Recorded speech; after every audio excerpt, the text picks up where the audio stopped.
Debt locks up your money and time, but you can break free. In this plan you will build a disciplined psychology-informed approach that turns debt from a burden into a series of small, doable steps.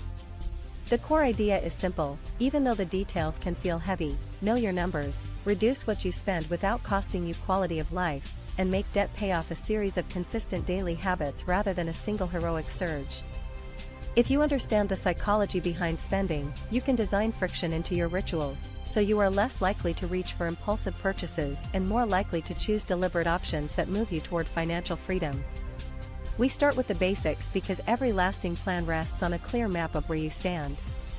Gather all your debts in one place and summarize each balance, interest rate, minimum payment, and due date. The numbers are not just digits, they are a map of your time and energy. Write down the total balance, the weighted average interest rate, and the minimum monthly outflow needed to keep every creditor satisfied. When you see the full picture, you gain leverage because you can compare trade-offs, such as paying off a high-interest loan quickly versus chipping away at several smaller balances. This is not about deprivation, it is about alignment.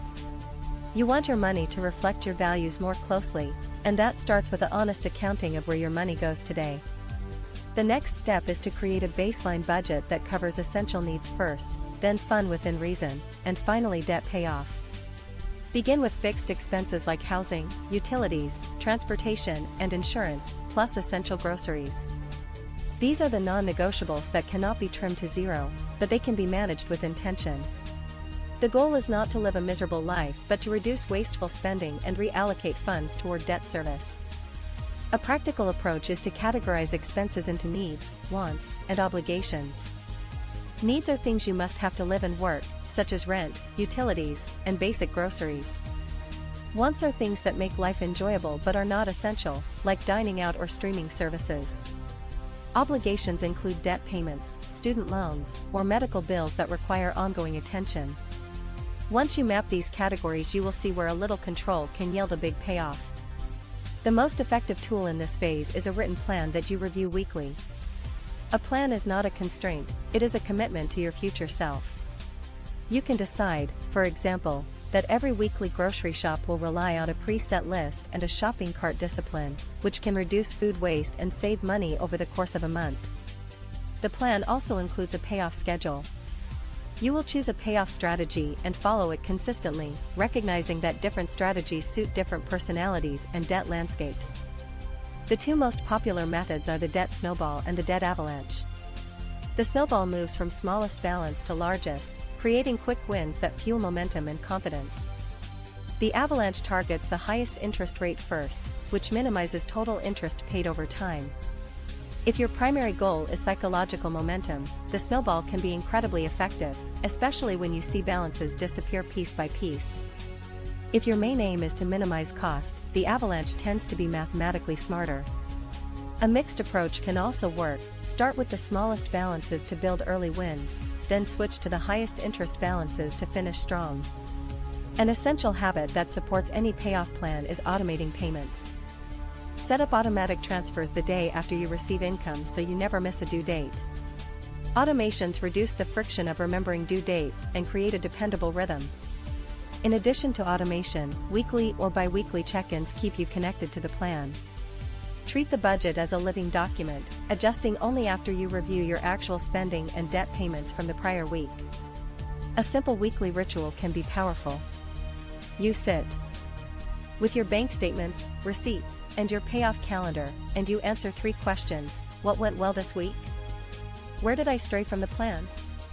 What is one small adjustment that will make next week easier? The questions are not judgmental, they are learning tools that align your behavior with your long-term goals. Alongside the budget and payoff plan, you should also build a small emergency fund. Even a modest fund of $1,000 or a couple of paychecks can prevent you from sliding back into high-interest debt when an unexpected expense arises. The point is to create a buffer that reduces the chance that a single setback becomes a chain reaction. Your goal is less about perfection and more about resilience. A resilient plan recognizes that life is not predictable and prepares you to respond rather than react.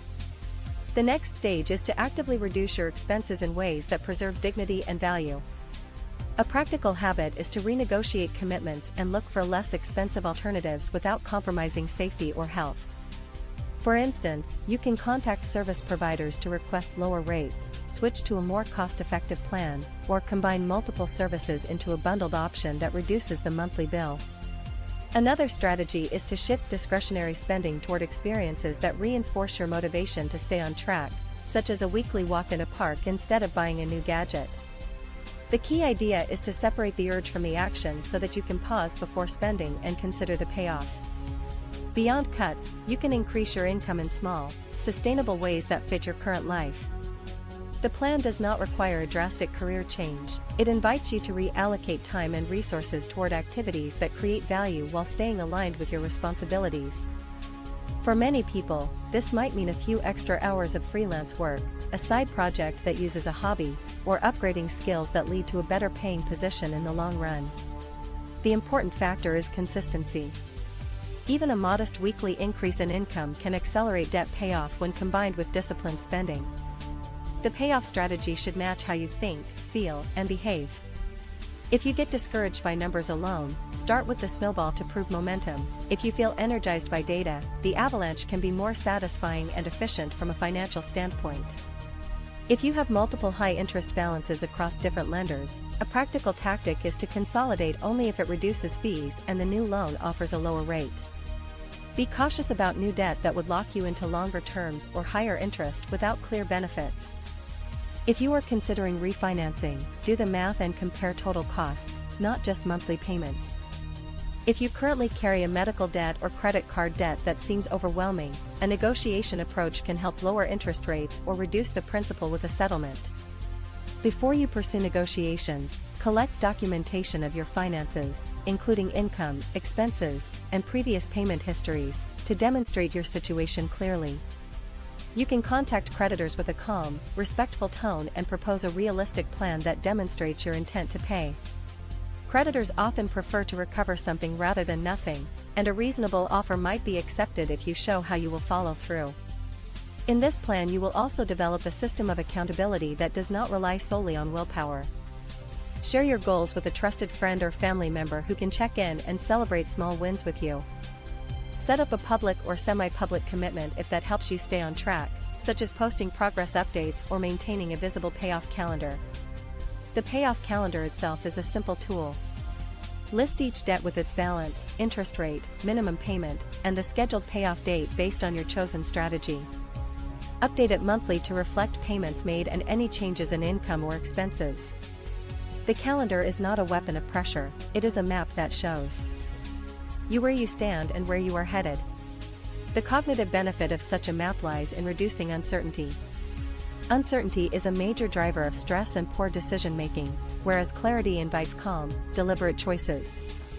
When you feel uncertain, you can fall back on the routine, check the payoff calendar, review bank transactions from the last 7 days, adjust your next payment if needed, and proceed. Another powerful tool is friction reduction. If you tend to impulse buy, create physical friction before you spend. This could be a 24-hour rule, a wait period, or a policy of leaving your card at home for non-essential purchases. Friction does not eliminate desire but buys time for reflection. Reflection reduces regret and improves decision quality over time. The emotional side of debt is real, but it can be managed by reframing your relationship with money. Instead of seeing debt as a personal failure, view it as a structured system you are actively learning to navigate. Each time you resist a temptingly cheap purchase or complete a payoff milestone, you train your brain to associate patience with payoff. This is a habit formation process shaped by cues, routines, and rewards. Rewards should be meaningful but inexpensive. For example, after a successful payoff or a week with no missed payments, you might allow a small treat or a special activity that reinforces the behavior you want to sustain. The most important part of the plan is consistency and a willingness to adapt.